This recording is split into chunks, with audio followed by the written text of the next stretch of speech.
the right choice and arrive alive. So, it looks like we're about ready to get them fired back up. This is our third feature event in tonight's program. 20 laps is the distance. Limited late model style pace car with lights from Whelen Engineering. First name and light sirens and safety services used throughout the world.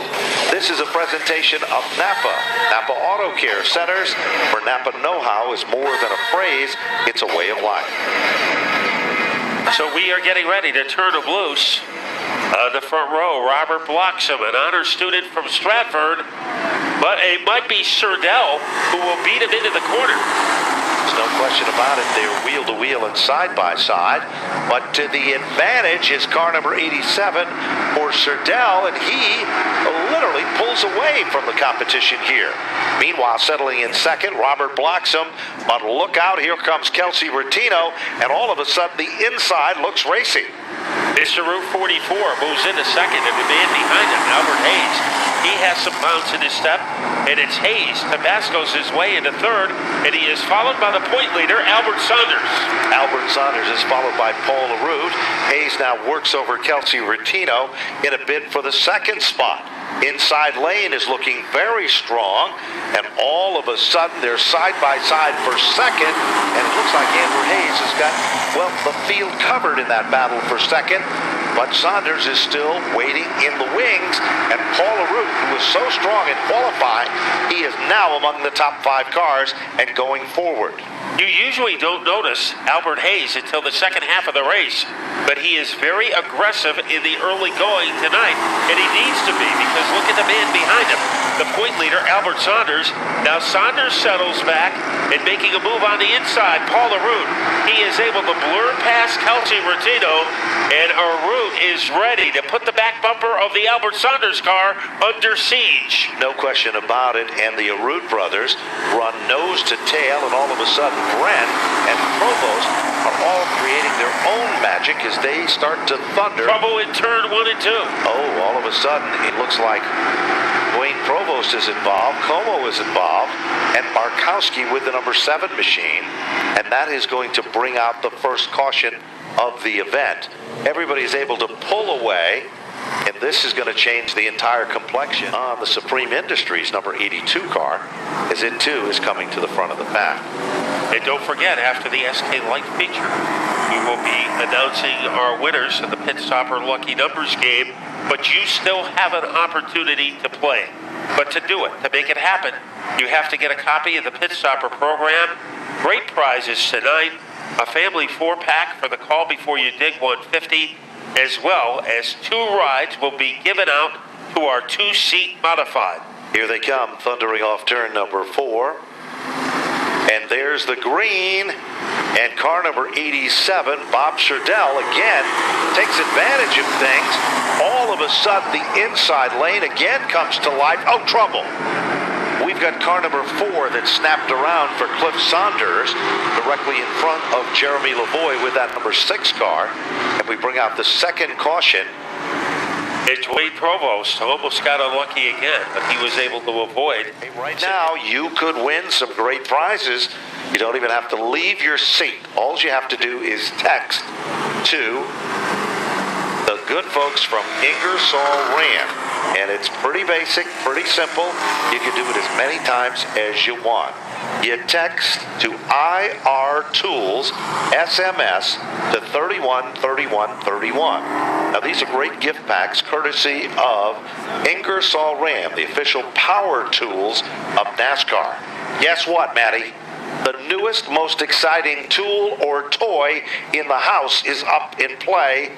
Can you guess what it is? It's Periscope.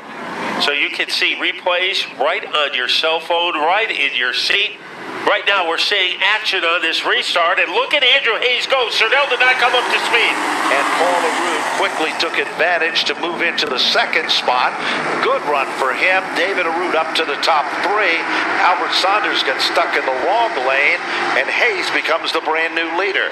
Paul LaRue is so hungry for his first victory as he continues to apply the heat. Look at Kelsey Rattino, Matt, run way up high on the racetrack and loses several positions with car number 36. As he almost wound up on Autograph Alley, and now Lavoie is able to get by him, and Albert Saunders is on the verge of doing that at the front of the field. It is Hayes. So Albert Saunders got shuffled to the rear of the pack, and that'll be an interesting subplot in this race. How long will it take Albert Saunders to get back to the front? Well, Albert is a true veteran, and he will pick them off one at a time. Back up front, Hayes, the defending champion, is currently the big dog to beat up front. He is second in the point standings, but here comes Paul Aru. He tries. As they come off turn number 4, back to the stripe they come. His brother David Arute runs right in his tire tracks as they continue to work over Hayes. As now the 66 of Brent. The last 3 weeks, he's been a consistent podium contender, and he is one spot away from doing just that again tonight. A good move by the white number 7, Glenn Barkowski, as he got by B.J. Surdell to move into the top 5. And what about our friend Albert Saunders?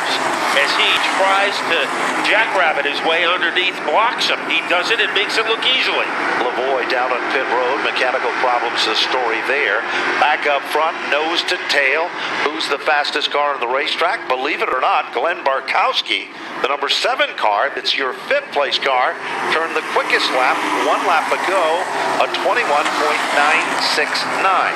So he's moving in, and so is Saunders, now back to life as he's among the top 6 cars. Halfway down and halfway to go as Rich Keeter gives them the cross flags as they come back to the line. Boy, Albert Saunders moved through the rear third of the field like he was running against a bunch of statues, as he is in the top 6 now after being knocked to the back. Paul Aru has been on the podium 3 times this year, but he is yet to get to the top rung of the ladder. He is closing in on Albert Hayes as the Aru brothers are trying to make things interesting for Hayes in car number 9. Paul has worked very hard, the crew and everybody involved in that race car, to try to find some magic to get him into the number 1 spot. Tonight, he ran well in his qualifying. He currently sets in second. His brother David hunts him down as Hayes is still the leader of the pack. 12 circuits when they cross the line are complete with 8 circuits to go. He's the leader of the pack, but it's a pretty tight Caution. pack. We have a caution. Kelsey Rattino to the left of the New England Racing Fuels Sunoco banner between turns 3 and 4, and that will bring out yet another caution. So the king is temporarily been evicted from his throne. Just feel really bad for him. Got to thank everybody, thank all the fans. Well, Kelsey, as long as you're okay, we can always fix the car, but it was a wild ride, and you won't forget for a while, I'll bet. Thank you. Yeah, what? Get back upstairs. Well, that news is good. Kelsey Rattino, as we said, a good guy, worried about his mom and family and friends. He is good. You can always fix the race car, but you can't fix those other injuries. Let's go with 12 up on the board, 8 circuits remaining, as we are about ready to get them fired back up again. Paul Aru on the outside of Hayes this time, David Aru inside, and then it'll be Bren in the outside lane. Here they come off turn number 4. Rich Keeter addresses the field, and it looks like Hayes has a slight advantage, but Paul Aru is turning in the run of 2015. As the route is draped all over that number 9 car of Hayes as they torpedo their way off the corner. Now Hayes is able to clear. Look at that move by Brent. And Brent is able to laser beam his way into second. Well, all that's been happening. Saunders now the crossover. Here comes Paul Aru. He's not giving up without a fight. Down the back straightaway, they lock horns, and it is Paul Aru up to second. Albert Saunders is there. They bing and they bang as they come off turn number 4, but at the line, it is Albert Saunders into second. Paul Aru, now Barkowski. He gets bounced around again as Barkowski is sideways off the turn. Everybody scrambles as Barkowski goes spinning to the bottom of the racetrack. Will that bring out a caution? Here they come, back off turn number 4, and it looks like we are still under a green flag situation. But now there is the yellow for Barkowski, who goes spinning. Now, you know, Ben, normally Jim Wayne is on the midway, and that's where we hear from him. But he's in a better location now. He is in our booth. So Jim is with us, and he is hooked up and ready to go. Here in the Club Med of Stafford Speedway. Very nice up here. Anyways, Yeah, and remember, it's 11 to 4 on Main Street in Manchester. And it is and an I event think like it's going to no be other. great. Yeah. Yeah. And, cars as far as the eye can see. That's right. From one end of Main Street to the other. And you can witness all that we've been checking out here on Periscope, so make sure you do that. And incidentally, you know who has the best seat in the house for this car show? You, Mr. Auto Racing. Yeah, I'll just look out my window, and if I open my windows, I'll be able to hear Jim Wayne do his DJ action. So back to the action, Stafford style, coming off turn number 4. Casualty has been high. Poor David Arute has a tire that goes down. So we go back up through the gears, and it looks like Saunders, that once we almost counted him out of this one, he's running the outside, but Hayes gets away like a rabbit being chased by the dogs. And here is Brent, inside position. Can he take advantage of that? As they stampede their way off the corner, look at Justin Brent, and he is on the verge of taking second place away from Albert Saunders, but Saunders might have a little too much pizzazz. Car number 7's being given the black flag, a consultation flag, as we go back up to the front of the field. Battle is for second. Bren to the inside, Saunders to the outside. Remember, early in this event, Saunders went from the front to the back, and we predicted he'd be back up front, and he is, as he continues to be side by side in a battle for seconds. But the question is, how much of a toll did his move from the back to the front take on that number 04 race car? Right now, he looks fresh as he is able to jackrabbit his way past the 66 of Bren. It is a roller coaster their way off the turn. It is Saunders. You can put him in second place. You certainly can, and look at Brent. He isn't about to give up. He continues to dig hard in that battle for second. At Provost, he was involved in a couple of jingles, and he's come back to the front to contend. And here comes Paul Arute. He's not going to be left out of this one by any stretch of the imagination here. White flag is out. Leader is in a zone of his own.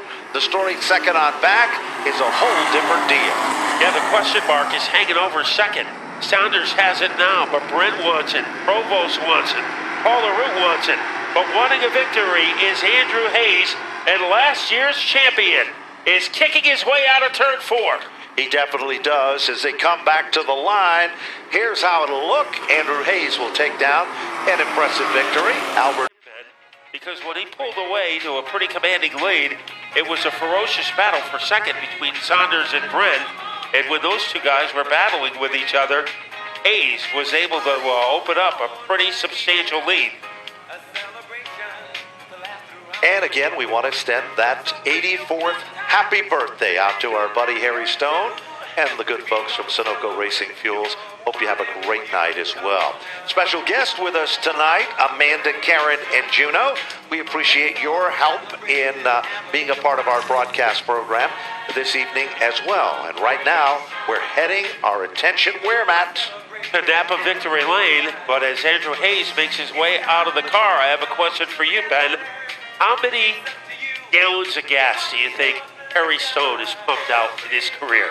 It's got to be close to 1 billion gallons. You know, and the best part about it, Harry and his son are fixtures here at the Stafford Speedway and fixtures at other racetracks as well.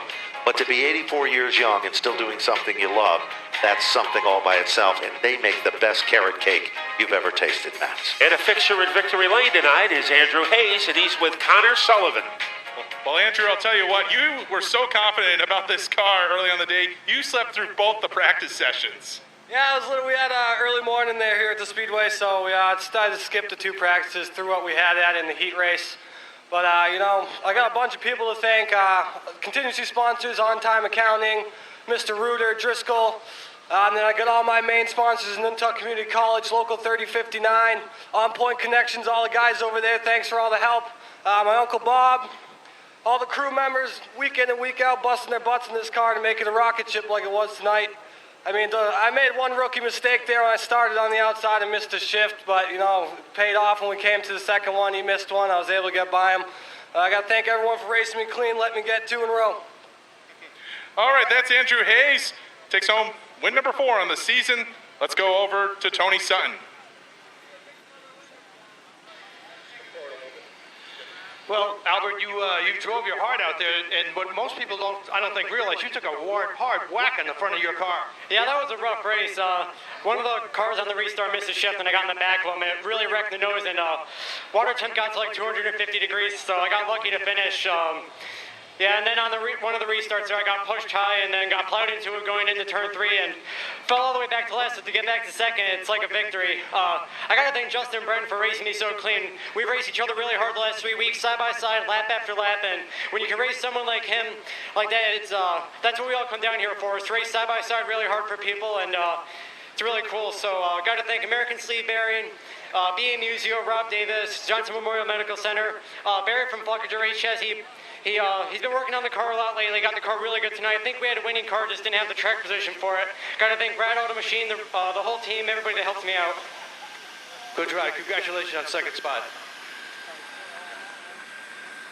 Well, the third place on the podium, Justin Brett, a great drive out there. But man, I'll tell you what, you guys were banging and slamming.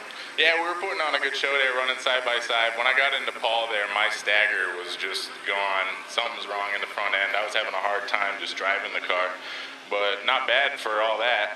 Definitely got to thank everybody that helps me, my crew, Mark. I got to thank Rob Russell for the handling in this chassis, Tony from TA from the power and the engine. I got to thank Tippett's Optical, Patera Chevy, George Mack, DNM Auto, Performance Auto, Rick McDonald Builders, Inland Docks, Napa of Southbridge and Dudley. Well, I'll tell you what, that's pretty good, just that list right there. Congratulations on the podium finish. I'll tell you what, every Friday night you guys put on a great show, and this was a great show tonight. Congratulations. Thank you. Well, that wraps it up down here at Victory Lane. We'll send it back upstairs for our next feature race.